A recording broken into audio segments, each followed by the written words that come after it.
Bismillahirrahmanirrahim. Assalamualaikum warahmatullahi taala wabarakatuh dan salam sejahtera pada semua. So hari ini cikgu nak sambung soalan percubaan negeri Selangor Okey, modul pintas tingkatan 5. Okey, kita pergi kepada soalan yang pertama. Okey, soalan yang pertama. Okey, lakakan graf y sama dengan sin 2x. Okey, ni tajuk trigo Okey, dalam ruang satu di ruang jawapan. Okey, bagi sudut kosong hingga 360. Okey, so basic pelajar kena tahulah. Okey, kalau y sama dengan sin x. Ni basic. So kalau sin x bermakna dia satu ayun. Graf sin ni bermula dengan kosong. So, satu ayunan lengkap macam ni, dia sampai 360 darjah. Okey. Okey, kalau soalan dia, y sama dengan sin 2x. Okey, ni soalan dia. Y sama dengan sin 2x. Dia yang asal dia, y sama dengan a sin bx plus c. Ni yang asal dia lah. Okey, jadi sin 2x ni 2 kali ayun lah. Okey, 2 ni ialah b. Maksudnya 2 kali ayun sampai 360. So, kalau cikgu lukis dekat sini. Okey, satu ayunan. Okey, 2 ayunan. So, 2 ayunan baru sampai 360 darjah. So, yang asal dia y sama dengan sin x. Tapi ni 2. 2 ni ialah tempoh ayunan dia lah. Okey, jadi dia 2 kali ayun 360. So, dekat sini pelajar kena tulis basic dia. Ni ialah 1. Okey, so kalau cikgu tulis kat sini separuh dia ni 180 darjah lah. So, kat sini 90. Kat sini 270 darjah. Okey, macam ni graf dia. So, settle. Berapa markah dekat sini? 2 markah. Okey. So, B. Tentukan tempoh bagi graf di 1A. Okey, macam mana kita nak cari nilai tempoh? Tempoh ni ialah T lah. Ataupun tempoh. Tempoh. So, kita kena kira tempoh ni sebenarnya puncak ke puncak macam ni lah. Ni ialah T. Ni ialah T. Ataupun daripada sini ke sini ialah T. So, macam mana kita nak kira tempoh? 360 bahagi dengan nilai B. So, B dia kita tahu tadi. B dia berapa? B dia ialah 2. So, 360 bahagi dengan 2. So, kita dapat tempoh dia ialah 180 darjah. Okey, so dekat sini 2 markah lah.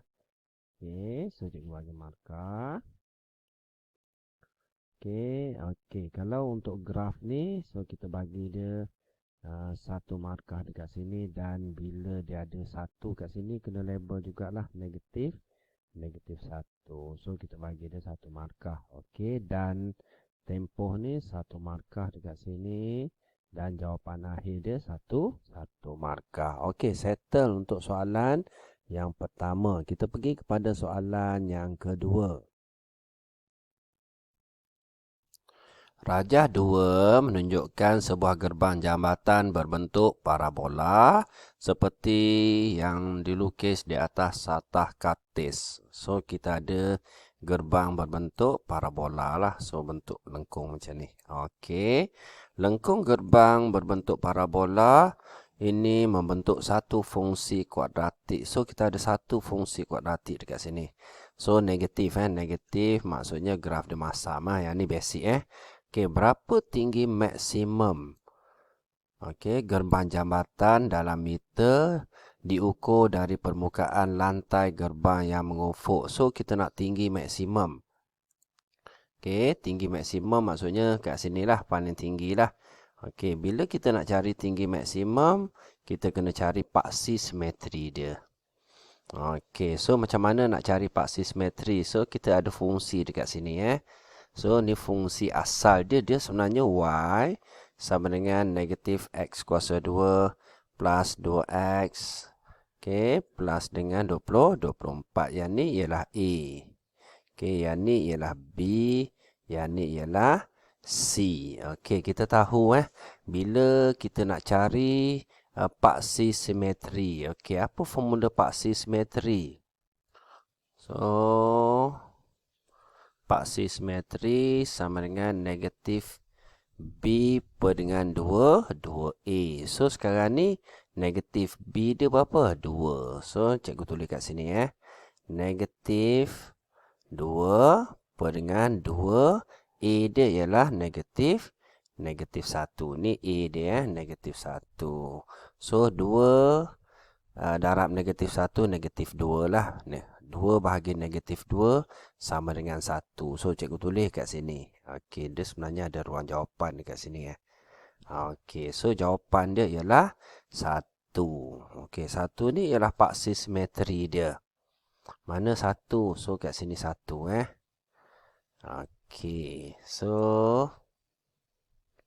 Okey, so kita tak menjawab lagi soalan ni. Okey, 1 ni ialah X. X dia ialah 1. So, 1 ni kita masuk dalam persamaan ni. Baru kita dapat titik maksimum dekat sini. So, cikgu masukkan lah. Okey, so cikgu kira kat mana ni? Kat atas So, Y sama dengan negatif 1 kuasa 2 tambah dengan 2 darab dengan 1. So, tambah dengan 24. So, dekat sini negatif 1 kuasa 2 ialah 1 lah. 1 tambah dengan 2 tambah dengan 24. Okey. So, kita dapat jawapan dia 23. 3 tambah 24. So, 28. So, tinggi maksimum ni ialah 28. Soalan ni berapa tinggi maksimum? Okey, gerbang itu. Yang cikgu dapat ialah 28. Okey, nanti cikgu cek skema jawapan. Okey, so cikgu dapat 28 skema dia 25. Skema 20, 25. So, kalau kita tengok dekat sini, ni ialah C. C dia dekat sini ialah 20, 24. Okey, pintasan Y dia 24. Okey, kalau ada pembetulan, cikgu akan betulkan lah. Okey, so kita go on untuk soalan B. Okey, seorang kontraktor akan menggunakan 2 batang palang besi padu untuk membina gerbang jambatan mengufuk. Harga sekilo besi padu ialah RM2.20. So berapa jisim padu? Ialah diberi jisim besi padu tu ialah 6.313 kg per meter. Berapakah harga 2 batang? Harga 2 batang palang besi padu yang perlu dibayar oleh kontraktor. So, 2 batang besi padu. So, kita tengok dekat sini. So kita tengok gambar dekat sini. Dia kata 2 batang palang besi padu. So, 2 batang. Mana 2 batang? So, dekat sinilah. 2 batang. Okey, ni mungkin sebatang sebelah sini, mungkin sebatang belah sana. Kalau kita tengok daripada atas, dia macam ni lah. Okey. So, kita kena carilah panjang dia. Maksudnya, kena cari dekat sini dan kena cari dekat sini. Okey, so kita dapat daripada persamaan ni. Persamaan, HX. So, HX ataupun fungsi X sama dengan negatif X kuasa 2. Tambah dengan 2X tambah dengan 24. So, yang ni kita kena selesaikan dia lah. Jadikan dia sama dengan kosong. So, kita tekan kalkulator So, cikgu padam yang ni. Sorry. Mana pula tak keluar. So, jadikan dia sama dengan kosong. So kita buat 2 bracket. Kita cari pintasan dia sama dengan kosong. Kita tekan kalkulator. Mod equation. So, kat sini ada satu unknown saja. Nak panas sebelah degree lah. So, 2. So, A dia negatif 1. Ni A dia negatif 1. B dia ialah 2. C dia ialah 24. So, dekat sini kita dapat X negatif 4. X sama dengan 6. So, X sama dengan negatif 4. Kat sini X sama dengan 6. Bermakna dalam bracket ni X tambah 4 lah. Sebab bawah negatif, atas positif. Kat sini positif, dalam ni negatif. So, kita dapat pintasan dia. Pintasan X Okey, negatif 4. So, dekat sini kita dapat negatif 4. Dekat sini kita dapat 6. Jadi, dekat sini kita boleh cari panjang dia ni. Dekat sini kita boleh cari panjang dia. So, hujung ni ke hujung ni ialah 10. 10 meter. Okey, 10 meter ni untuk satu batang. 10 meter Okey, so dekat sini dia kata harga sekilogram besi padu ni RM2.20. Ni okey, dia bagi jisim dia 6.313 kilogram per meter. Ni per 1 meter lah. Maksudnya kalau 10 meter dia kena darab lah. 10 meter, so kita darabkan. Okey, RM2.20 darab dengan 10 meter darab dengan 2 batang. Okey, so dekat sini kita tekan kalkulator. So, RM2.20. Okey, RM2.20 darab dengan 10 meter darab dengan 2 batang. So, dekat sini kita dapat 44. Okey, ni maksudnya 6 kilo 1 meter. Okey, so cikgu dapat 44. Sekejap, cikgu semak jawapan. Okey, cikgu buat pembetulan. So, dekat sini dia kata harga sekilo RM2.20. So, diberi jisim besi padu tu 6.313 yang ni.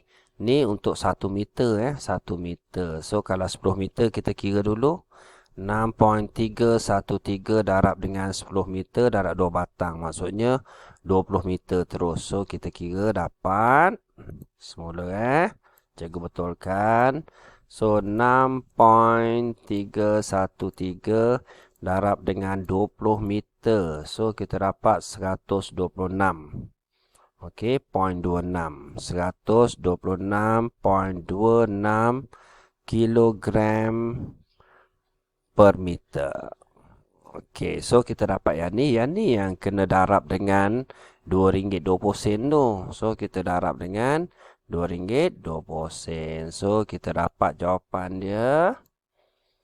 Darab dengan RM2.20. Okey, baru dapat jawapan dia. RM277.77. RM277.77. Okey, so settle untuk soalan yang kedua. Okey, kalau pelajar tak clear, pelajar boleh pause, pelajar boleh study boleh ulang balik tengok video cikgu. Okey, so settle untuk soalan yang kedua. Kita pergi kepada soalan yang ketiga. Rajah 3 menunjukkan dua bidang tanah berbentuk segi 4 tepat dan segitiga. Ni segi 4 tepat. Okey, dan yang ni ialah segitiga bersudut tegak. Okey, jika luas kedua-dua bidang tanah adalah sama. So, luas segi 4 dan luas segitiga ni sama. Okey, berikan jawapan dalam bentuk piawai. Dia nak jawapan dalam bentuk piawai. Okey, mudah Maksudnya kena cari dululah luas segi 4. Okey, luas segi 4 panjang darab dengan lebar. So, kita cari dulu luas segi 4. Kita just tekan kalkulator sajalah. Okey. So, pelajar kena tulis lah. Pelajar kena tulis Sekejap, cikgu tulis. Okey, luas sama dengan 5.4 darab 10 kuasa 6. Okey. So, darab dengan 4 darab 10 kuasa 4. So, kita darab. Okey, 5.4. Okey, darab dengan 10 kuasa 6. Okey, darab dengan. So, better buat bracket lah. Better buat bracket lah. Sekejap. Cikgu reset balik. Okey. So, 5.4 darab dengan 10 kuasa 6. Okey, kita darabkan dengan 4 darab dengan 10 kuasa 4. So, kita dapat 216 darab 10 kuasa 11. 2.16 darab 10 kuasa 11. Okey, ni luas segi 4 lah.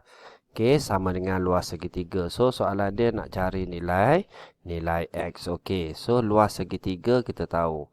1/2 darab dengan tapak darab dengan tinggi. So, tinggi sama dengan jawapan yang kita ada tu lah. Okey, so kita masukkan nilai dia. 1, cikgu kira kat sini. 1/2 darab dengan tapak dia ialah X. Okey, darab dengan X. Darab dengan tinggi dia. 5 darab 10 kuasa 5. 5 darab 10 kuasa 5 sama dengan 2.16 darab 10 kuasa 11. Okey, so paling mudah sekali kita kira siap-siap. 5 darab 10 kuasa 5 darab dengan X 5. So, cikgu tulis balik. Kita pulang pada pelajar. Sama ada 2 nak hantar terus pun boleh. Ataupun kita bahagi siap-siap pun boleh. So, 5 darab dengan 10 kuasa 5. Okey. Bahagi dengan 2. So, kita dapat jawapan dia 250,000 X. 250,000 X sama dengan 2.16 darab 10 kuasa 11. So, X sama dengan 0.16 darab 10 kuasa 11 bahagi dengan 250,000. Okey, kita just tekan kalkulator sajalah. Okey, so 2.16 okey, darab dengan 10 kuasa 11. Okey, bahagi dengan jawapan kita tadi. So, kita dapat 864,000. Okey, kalau dia nak jawapan dalam bentuk piawai, kita just tekan engineering. So, bila kita tekan engineering, kita dapat 864 darab dengan 10 kuasa 3. 10 kuasa 3. So, alih titik lah. 1, 2. So, tambah dengan 2. So, kita dapat 8.64 darab 10 kuasa 5. Okey, settle untuk soalan yang ketiga. Okey, cikgu nak bagi markah. So, 3 markah. Okey, 1 markah dekat sini. Okey, dan operasi dia 1 markah. Jawapan akhir dia 1 markah. Okey, settle soalan yang ketiga. Kita pergi kepada soalan yang keempat. Okey, nyatakan sama ada pernyataan berikut benar atau palsu. Okey, kita tengok semua segi 4 sama adalah segi 4 tepat. Okey, so ni betul lah. Ni statement ni benar. Statement ni benar. Okey, maksudnya segi 4 sama macam ni segi 4 sama. Okey, so segi 4 sama ialah segi 4 tepat lah. Okey, tapi kalau segi 4 tepat dia bukan segi 4 sama pelajar kena faham yang tu. Okey, kita pergi soalan B. Tuliskan premis 2 untuk melengkapkan hujah berikut. So dekat sini kita ada jika maka jika maka jika bilangan T ialah 6 sisi. Okey, maka hasil tambah sudut pedalaman T ialah 20. Okey, so kesimpulan dekat sini dia kata T bukan. Dia ada point dia dekat sini bukan. Okey, so ni bentuk hujah yang keberapa? Okey, so kalau cikgu buka buku teks, dia adalah bentuk yang ketiga lah. Bentuk yang ketiga. Bentuk yang ketiga. Kenapa bentuk yang ketiga? Sebab dia ada perkataan bukan. Maksudnya jika P maka Q. Maksudnya bukan Q adalah benar, bukan P adalah benar. Okey, kita tengok soalan dia. Okey, so dekat sini dia ada perkataan bukan dekat sini. So jawapan dekat sini pun bukan So yang ni ialah P, yang ni ialah Q. Maka Q Okey, so dekat sini kita tengok bilangan sisi. Bilangan sisi T, maksudnya T ni bukan sisi. Maksudnya kat sini mesti Q lah. Maksudnya hasil tambah sudut pedalaman T bukan 700.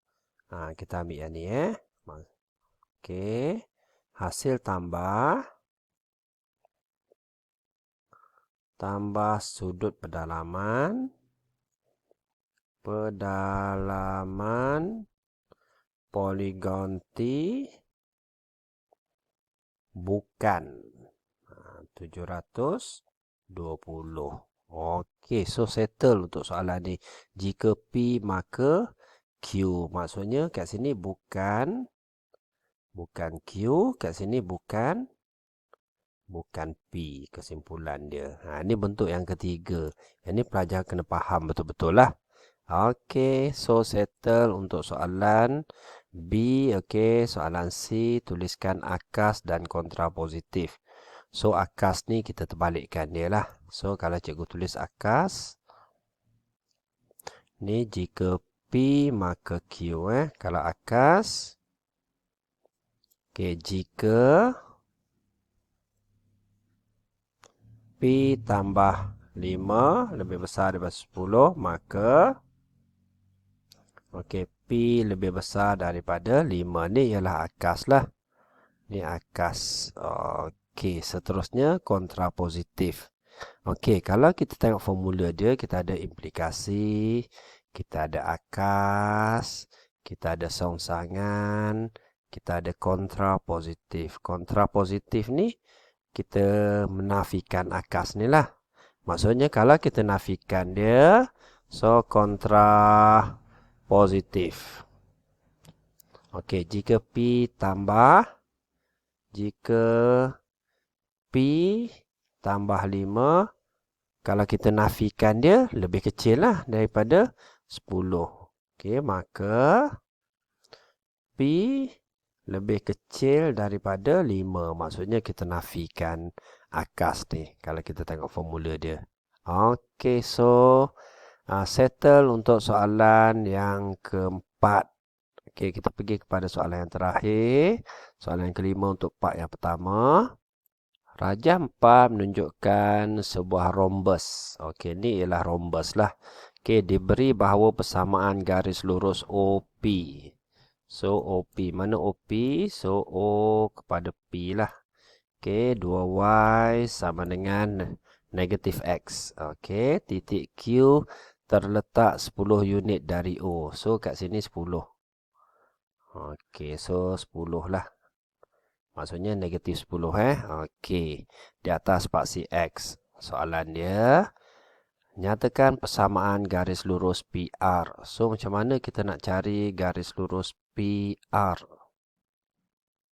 Okey, betul soalan ni garis lurus PR. Okey, first kali kita kena tahu sifat rhombus dululah. Sifat rhombus Sifat rhombus ni semua ni sama panjang.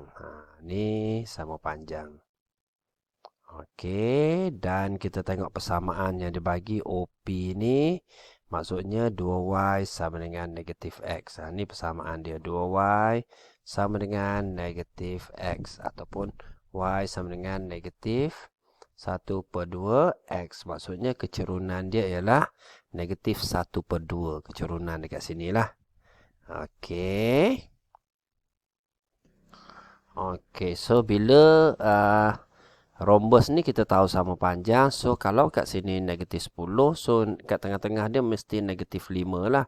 Kalau persamaan garis lurus, kecerunan dia tak ada. Y sama dengan MX tambah C. So, kat sini kecerunan dia tak ada. Kita just masukkan X sama dengan negatif 5. Simple je ni. X sama dengan negatif 5. Okey, settle untuk soalan ni. Persamaan bagi garis lurus QR. Okey, QR. Okey, kalau kita nak cari persamaan garis lurus QR, kena tahu kecerunan dia. So, kecerunan dia sama dengan kecerunan dekat sini, negatif 1/2. Okey, bila dah ada kecerunan, maksudnya Y sama dengan negatif 1/2 X plus C. So, kena cari C lah. Koordinat dekat sini kita ada kosong. Bukan kosong, negatif 10.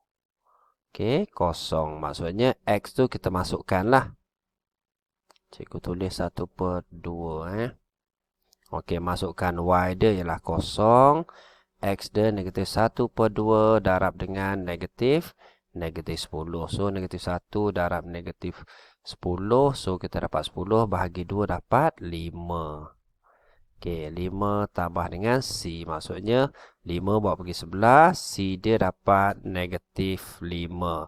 So, bila kita tulis persamaan garis lurus, Y sama dengan MX plus C. So, kecerunan dah ada. So, Y sama dengan negatif 1/2 X. So, C dia dah ada. Kita dah kira tadi negatif 5. Okey, so settle untuk soalan ni. So, dekat mana datangnya 4 markah tu? Yang pertama, yang ni mudah. 1 markah. Okey, yang ni bila pelajar cari kecerunan. Sebenarnya, bila pelajar cari kecerunan, dah dapat 1 markah kecerunan. Okey, bila dah ada kecerunan, cari nilai C, dah dapat 1 markah. Nilai C 1 markah, kecerunan 1 markah, dan persamaan garis lurus dia 1 markah. Okey, so settle untuk part yang pertama, soalan 1 hingga 5. Harap video cikgu membantu. Boleh like, komen dan subscribe. Assalamualaikum.